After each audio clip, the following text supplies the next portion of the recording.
Hello guys, welcome back to our channel কুড়েঘর blogs. আবার চলেছি নতুন একটা গল্পের সাথে। আর আজকে কিন্তু কি করব সেটা তোমরা দেখতেই পাবে। তো প্রথমেই আমি সকালবেলা ওটাকে বরমশাই টিফিন বানিয়ে দিচ্ছি, খাবে প্লাস নিয়েও যাবে, কারণ সকালে কাজে পাঠাবো আর বিকেলে বাড়ি আসবে। আর এই সকাল থেকে বিকেল অবধি কাজ করে যে পারিশ্রমিকটা পেতো সেটাও এখন আর আসে না। অ্যাকচুয়ালি এখন কেউ র্যাপিডো বুকই করতে চায় না। এক তো শীতকাল, দ্বিতীয় এশায়ার ফ্রম হাসি মুখে কাজে যায় বেচারা, মন খারাপ করে আসে, খুব খারাপ লাগে। রান্না করতে করতে গল্প করতে করতে ইলিশ মাছের ল্যাসটাই ধরে ফেললাম। যা এবার কি হবে, স্বাদটা কি সত্যি সত্যি কমে যাবে? টিফিন বানানো আমার কমপ্লিট হয়ে গেছে। বরমশাই এই যে টিফিন প্যাক করছি আর আমি এদিকে একটা খাচ্ছি, কারণ আমার খুব জোর খিদে পেয়েছে। আর বরমশাই কিন্তু রেডি। বের হওয়ার সময় এত তাড়াতাড়ি বের হয় যে ভিডিওটাই নিতে ভুলে যাই প্রত্যেক দিন। তো সে তো চলে গেছে। আর এদিকে মা দেখছি আনাজ কাটতে বসে পড়েছে। আমি আর কি করব, মার হাতে হাতে হেল্প করব। প্রথমেই যে আলু ছাড়ানোর মেশিন নিয়ে আলুগুলো ছাড়িয়ে দিয়েছি। ওদিকে মা আনাজ কাটছে আর আমি ভাই চলে এসেছি বাগানের দিকে ধনিয়া পাতা তুলতে। মাছের ঝোলে ধনিয়া পাতা দিলে না স্বাদটাই বেড়ে যায়। ভাইকে দিয়ে আজ অনেক কাজ করবো, সবসময় ঘুরে বেড়ানো। আর এই দিকে মোছাটা দেখো অনেকটা ছোট হয়েছে আর কলাগুলো অনেক বড় হয়েছে। কি কলা তোমরা কিন্তু জানলে অবশ্যই কমেন্ট করে জানিও। ভাই আজকে একটু কাজ করুক আর আমি তোমাদের বাগানটা ঘুরিয়ে দেখাই। বাগানে দেখো এই যে মূলোগুলো আছে, খুব তাড়াতাড়ি তুলে এগুলো বিক্রি করে দেওয়া হবে, তার জন্য জন আসবে আজকেই। আর বাগানটা আগের থেকে অনেকটাই পরিষ্কার হচ্ছে। আগে মূলোতে ভরা ছিল। এখানে কুমড়ো গাছ রয়েছে, লাউ গাছ রয়েছে, ওলকপি, ফুলকপি, বাঁধাকপি গাছ রয়েছে। তো ভাইকে বলছিলাম ফুলকপি গিয়ে এখনও হয়েছে না হয়নি। ভাই বলল না হয়নি। তাও মুখের কথা বিশ্বাস নেই, চোখে দেখতে হবে, বাঙালি বস। তো এসে দেখলাম সত্যি ফুলকপি হয়নি, বাঁধাকপিগুলো একটু একটু ধরছে আই থিঙ্ক। তো এখানে ওলকপি তো চুরি হয়ে যাচ্ছে, দুই একটা রয়েছে। তো আমিও যেদিন বাড়ি যাব তো সেদিনকারে কিছু শাক সবজি বাড়িতে নিয়ে যাব। যাই এবার দেখি ভাইয়ের শাক তোলা কত দূর হলো। ওই তো ভাই আসছে, মানে অনেকটা তোলা হয়ে গেছে। পায়ের দিকে একটা জিনিস দেখতে পেলাম, এইগুলো কি তোমরা চেনো? এইগুলো খাওয়া কিন্তু শরীরের পক্ষে অনেক উপকার। বাড়িতে এসে দেখছি দিদি মাছ কাটতে বসে পড়েছে, ইলিশ মাছ দুটো। আর আমি চলে এসেছি রান্নাঘরে, মাছ ভাজছি। আমি তো রান্না করছি, দিদি ওদিকে দিদির কাজ করছে। দিদি এসে দিদির রান্নাটা করবে। এই যে এদিকে চচ্চড়ি, এদিকে মাছ ভাজা। আর বলতে বলতে আমার মাছের ঝোলটা প্রায় কমপ্লিট হয়ে এসছে। আর চচ্চড়িটা তখন চাপা ছিল, এখন খোলা হয়েছে। দেখো আমাদের যেহেতু চাল কুমড়ো গাছ আছে না, সেই চাল কুমড়োগুলো কি হবে, অল্প দু একটা হয়, সেই জন্য এগুলো চচ্চড়ি হয়। ইলিশ মাছের মাথা দিয়ে চচ্চড়ি হচ্ছে। এদিকে দিদি ইলিশ মাছটা মাখাচ্ছে আর কি। প্রথমে ঝাল হলুদ দিয়ে নুন দিয়ে কিছুক্ষণ মাখিয়ে রেখে আর এখন সর্ষে দিয়ে মাখাচ্ছে। ও কিন্তু ইলিশ ভাপাটা সত্যি দারুণ করে। আমি কেন পারি না আমি বুঝতে পারি না। এই যে আমি মানে ঠান্ডা কিন্তু ভালোই পড়েছে, এখন বেলা হয়ে গেছে তো আমাদের ঠান্ডা যাচ্ছে না। তারপর এখানে এসছি, দেখছি দিদি কি করছে। ওইদিকে তো ইলিশ মাছ হচ্ছে। আমি বললাম ইলিশ মাছটা খোল, দেখাই সবাইকে। স্মেল এত সুন্দর এসছে, মানে আমি ঘর থেকে স্মেল পাচ্ছিলাম। তো সেই জন্য ছুটে ছুটে এসেছি। ইলিশ মাছটা দেখো কি সুন্দর, একটাও ভাঙেনি।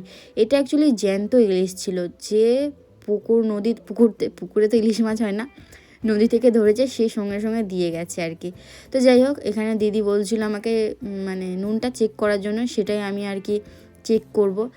মানে পারফেক্ট আমি বলতে পারি, নুন ঝাল সব কিছু। তো খেয়ে বললাম নুনটা একদম পারফেক্ট রয়েছে। তো ভাত দিয়ে একটু কম লাগতো, অসুবিধা নেই, শীতকাল তো আলাদাই একটা ব্যাপার।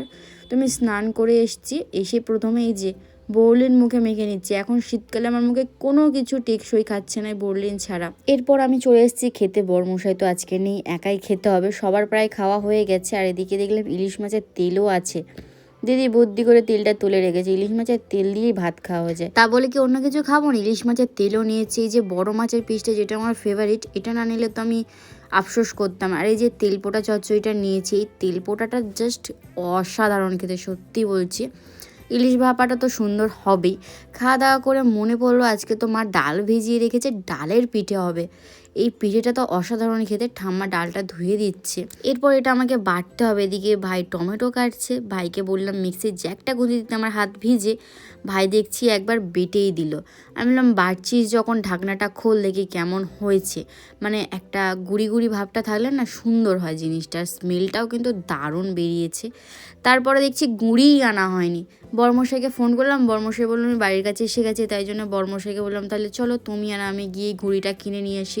বড়মশাইয়ের চোখ মুখের অবস্থা খারাপ, তাও কি করব এখন কেউ নেই। তো আমাদের বাড়ি থেকে বেশি দূর নয় এই হাটটা, এটা হচ্ছে নেপালগঞ্জের হাট, অনেকেই চিনে থাকতে পারো। তো সেখানে গুড়ি কিনতে এসেছি। আরে গুড়ি গুড়ি করে যাচ্ছে, কিসের গুড়ি সেটাই বলা হলো না, চালের গুড়ি, আতপ চালের গুড়ি, যেটা বাড়িতে অনেকে কোটায়, হামাল দিস্তাতে, শিলনোড়াতে, অনেকে তো মিক্সিতেও আর কি গুঁড়ো করে নেয়, বাট আমাদের তো সময় ছিল না, সেই জন্য এখান থেকে 50 টাকা করে কেজিতে কিনলাম 5 কেজি। 5 কেজি কিন্তু অনেকটাই ওয়েট, হ্যাঁ। যদিও আমায় বইতে হবে না, বাইকে করেই তো নিয়ে যাবো। আর এদিকে মা বলেছিল গুড় নিয়ে যেতে, গুড় খুঁজছিলাম, অনেকগুলো দোকানে পাইনি, লাস্টে একটা নিমকির প্যাকেট নিলাম। এই যে নিমকিটা কালকে বাড়িতে নিয়ে যাব, বাড়িতে নিয়ে গিয়ে আর কি খাবো। এই নিমকিটা ওখানে পাওয়া যায় না, খুব টেস্টি নিমকি সত্যি বলতে, আর দামও কম। এদিকে বর্মশার চোখে ঘুগনির দোকান পড়লো আর খুব জোর খিদে পেয়ে গেল, সেই জন্য বর্মশার আবদার ঘুগনি খাওয়া সেটা মেটানো হলো আর কি। এমনি অনেকক্ষণ কাজ করছে, খিদে তো পাবেই বলো। এরপর প্রথমে বাড়ি এসে বড়মশাইকে গরম জল করে দিয়েছিলাম, সেই জলে স্নান করেছে। স্নান করার পরে এই দেখো বাবু কি করছে সেইটা তো তোমরা দেখো, খেতে বসে পড়েছে। আমি জিজ্ঞাসা করলাম খাবারটা কেমন হয়েছে, প্রথমে বললো এক ঘর, তারপর বললো দারুণ হয়েছে। তো তারপরে এদিকে মেন যে কাজটা সেটাই শুরু করা যাক। গরম ঠান্ডা জল পাইল করে আর কি গোলাটা গুলবে। এই যে গোলাটা গুলছে জল দিয়ে, এইটা হবে আজকে পিঠে, সেটা তোমরা অবশ্যই দেখতে পাবে কেমন হয়। অনেক রকমের পিঠে হয়, তো প্রথমে গোলাটা ভালো করে গুলে নিয়েছে, তারপরে লাস্টে নুন দিল আর কি। আমি বলছিলাম নুন কম হবে, তাও আমার কথা শুনিনি। যাই হোক, এই যে গোলাটা ঠিক এরকম হবে, এরকম নয়, আরেকটু জল দিতে হবে। ওই গোলাটা কমপ্লিট হয়ে গেছে। এই যে ডাল বেটে রেখেছিলাম তার মধ্যে ঠান্ডা গরম জল আবার সে মিশিয়ে দিল। এরপর ভালো করে ডালটাকে জলের সাথে মিশিয়ে একটা গাঢ় মানে ব্যাটার মতো করে নিতে হবে, নাহলে ঢেলা পেকে থাকতে পারে, গোল গোল গুটি গুটি হয়ে থাকতে পারে। তারপরে আর কি গুঁড়িটা দিতে হবে, না হলে গুঁড়ি ডাল সব এক জায়গায় গোল পাকিয়ে যাবে। এই পিঠে বানানোটা কম খাটুনি নয়, অনেক খাটুনি বাবা। সেই 1 ঘন্টা থেকে দম ফেলতে পারছি না। ডাল বাটা থেকে শুরু করেছি, এই সবে জোগাড় কমপ্লিট হলো, এবার রান্না শুরু হবে। হ্যাঁ, যখন কিছু ভালো লাগে না এরকম একটু অ্যাক্টিং করতে বেশ ভালো লাগে। অ্যাক্টিং করা একটা বড় স্বপ্ন ছিল আমার। যাই হোক, সেসব দূরের কথা, ঠাম্মা আসলে সেই রান্নাগুলো হবে, সব জোগাড় ওখানে করা রয়েছে। আর হঠাৎ করে আমার মনে পড়লো কলা পাতা কাটা হয়নি। ও সরি, কলা পাতা না, কলা পাতার যে ডাঁটিটা হয় না, দাঁড়াও কাটলেই তোমরা দেখতে পাবে। আমি একটা মোটা দিকে খুঁজছি, তো অনেকক্ষণ পরে দেখতে পেলাম, বর্মশাইকে ডাকলাম, যেহেতু ওর কাছে লাইট, তো দূর থেকেও দেখতে পেয়েছি। চোখ আমার খারাপ নয়, যতটা আমি খারাপ ভাবি আর কি। তো এখানে হঠাৎ করে বাবা বলছে কি করবি, তো আমি বললাম ওই সরু চুকলি হবে, লাগবে। এই যে এই জায়গাটা, এটাকে কি বলে আমি জানি না, তো এটাই ওই পিঠে করার জন্য মেন লাগে আর কি। তবে হ্যাঁ, এটাই যে লাগবে এর কোনো মানে নেই, আগে অনেক কিছু ছিল না তার জন্য এটা ব্যবহার করা হতো, এখন তো সেই সব জিনিসগুলো উঠে গেছে, তো এটা লাগে না। তবু আমি এটাই এনেছি, কারণ সেই সব জিনিসগুলো আমার কাছে নেই, এটাই আছে। কলা পাতার এই যে ডাঁটিটা কি সুন্দর ঠাম্মা কাজে লাগিয়ে দিল, দেখতেই পেলে। অবশ্যই এটা পরের দিন ফেলে দিতে হবে, নষ্ট হয়ে যাবে। যেগুলো আর কি প্লাস্টিকের নতুন তৈরি হয়েছে ওইগুলো অনেক দিন ব্যবহার করা যাবে, এটাই হচ্ছে ফারাক। তবে একটু নয়, অনেকটাই ডিফারেন্স আজকালকার যুগের সাথে। যাই হোক, এই যে প্রথমে পিঠেটা চাপে দিল, সবই তো ঠিক আছে ভাবছো, না ঠিক নেই একদম। আনসাকসেসফুল আমার দিকে নে, এটা হয়নি, গাঢ় হয়ে গেছে, আবার জল দিয়ে এটাকে ব্যাটার করতে হবে। এই যা মোটা মোটা বলে ওই যা পিঠে বাকি আছে দেখতে পাচ্ছিস, এই পিঠে হয়নি। দেখতে পাচ্ছ সকালে সরু চুকলি, এমনিতেও সরু চুকলি, তাই না? সত্যি আমার বরটা এমন সময় এমন কথা বলে না, হেসে হেসে নাটাপাটা। একেতে হলো না, তার ওপর আর কি বলবো, টেনশনের সময় হাসাচ্ছে। যাই হোক, এটাই খুব ভালো লাগে জানো তো, যতই টেনশন থাকুক আর যাই থাকুক, হাসালেই একটা আলাদাই শান্তি লাগে আর কি, টেনশনটা ভুলে যাই সেই মুহূর্তে। তারপর আর কি ঠাম্মা জল দিয়ে গাঢ় করে আবার সরু চুগলিটা করলো, দেখো কত সুন্দর হচ্ছে। আমার মনে হচ্ছে আর একটু জল দিলে হয়তো ভালো হতো, বাট না, পিঠে তো এরকমই হয় না, পিঠে তো ভাজা হয় না, অ্যাকচুয়ালি ভাপা হয়। এই যে আমরা সরু চুগলিকে চাপা দিই, তবে এটা তো চাপা দিয়ে দিয়ে হচ্ছে। বর্মশাই বললো টেস্ট করতে, আমি বললাম হ্যাঁ একদম ঠিক আছে, তবে একটু নুন কম লাগছে। তো ঠাম্মা বললো নুনটা দিয়ে দিতে। আমি বললাম ঠিক আছে তাহলে নুন দেওয়া যাক, আমি তো যেহেতু খেয়েছি বুঝতে পারবো কতটা নুন লাগে। আর নুনটা একটু অন্য রকমের জানো, অন্য রকমের বলতে কি বলো তো, আমাদের তো টাটা নুন ব্যবহার করা হয়, নুনটা প্যাকেট যখন খাটি অল্পতেই নুন হয়ে যায়। আর যেহেতু কৌটোতে থাকে 2-3 দিন পরে নুনটা অনেকটা দিলে তারপর নুন হয়। যাই হোক, নুনের গল্প করতে করতে এখানে পিঠে খোলার মধ্যে পিঠে চাপিয়ে দিয়েছি, বলছিলাম না আজকে পিঠে, সেটাই। আর পিঠে খোলাটা ফেটেই টুকরোটা বেরিয়েছে, সাইডে রেখে দিলাম, অল্প ফাটছিল, তাও ঠাম্মা বললো কিছু হবে না। যাই হোক, তো আজকে পিঠেটা চাপিয়ে দিয়েছি, দেখছি এখনও হচ্ছে না, অনেকক্ষণ হয়ে যাচ্ছে। আর এদিকে ফুটফাট করে আওয়াজ হচ্ছে, আমার তো বেশ ভয় লাগছিল। আর বলতে বলতেই কত জোরে মালসাটা বলি পিঠে খোলাটা ফাটলো। দেখো এইটা যদি এদিকে ফাটতো, মানে আমার দিকে ছিটিয়ে আসতো, কি অবস্থা হতো বলো তো। আমি বললাম থাক আর দরকার নেই, এটাকে বন্ধ করা যাক বলে ওটা খুলে আমি পিঠেটা তুলে নিচ্ছি। পিঠেটা কিন্তু হয়নি, এটা পুরো পিঠের পিছনটা মানে যেটা নরম দেখতে পাচ্ছি এটা পুরো শক্ত হতো। যাই হোক, এই অবস্থাতেই এরকমই তুলে নিয়েছি, ঠিক আছে, কি আর করব। এই দেখো কিছু দিতে হবে, কিছু এই সব ফেটেছে, ঠিক আছে, হয়নি। তো একটা কিনে নিয়ে আসা হয়েছে এক্ষুনি গিয়ে, আমরা দুজনে গিয়ে কিনে নিয়ে এসেছি এইটা। যে হারে ফাটছিল ওটা বন্ধ করে তাড়াতাড়ি এটা কিনে এনেছি, মাত্র 30 টাকা দাম নিয়েছে। আর আমার ঠাম্মার কাঠের উনুন আছে, সেইখানে আবার গিয়ে বসলাম এটা নিয়ে। তো বর্মশাই বললো আমি জাল দিয়েবো, তো যেহেতু একটু পারে। যাই হোক, তো এইখানে ঠাম্মার কাছ থেকে শিখেছিলাম আগের বছরই যে ওর মধ্যে প্রথমে ভুসি বা কিছু দিয়ে পুড়িয়ে নিতে হয়, তারপরে আর কি পিঠের এই যে গোলাটা দিচ্ছে এইটা দিতে হয়। তো সেটা আমি সেরকম পুড়িয়ে নিয়ে তারপর দিলাম। তো বরমশাই বললো আমি দেবো বলে ও দিল, আর আমি চাপা দিলাম।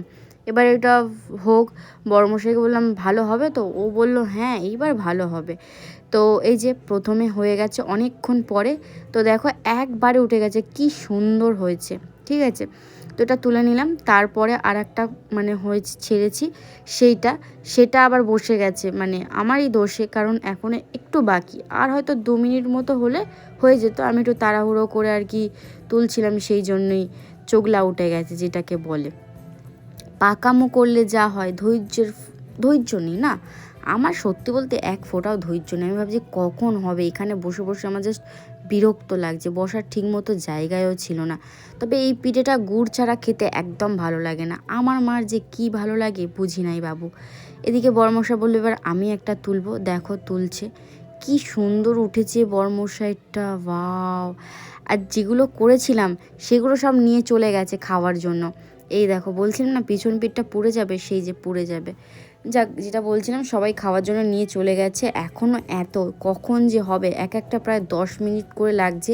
আর গ্যাস তো নয়, সরি, উনুন, কাঠ পুড়ছে, মানে অনেক কাঠ পুড়ছে, জ্বালানি দিয়েই যেতে হচ্ছে এমন একটা ব্যাপার।